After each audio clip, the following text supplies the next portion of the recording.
സംസ്ഥാനത്ത് ഇന്നും ഇടിമിന്നലോടുകൂടിയ വേനൽ മഴയ്ക്ക് സാധ്യത മുന്നറിയിപ്പുമായി കാലാവസ്ഥാ വകുപ്പ്.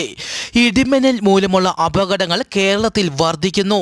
ഇടിമിന്നൽ എപ്പോഴും ദൃശ്യമാകണമെന്നില്ലാത്തതിനാൽ കാർമേഘം കണ്ടു തുടങ്ങുന്ന സമയം മുതൽ തന്നെ മുൻകരുതൽ സ്വീകരിക്കണം.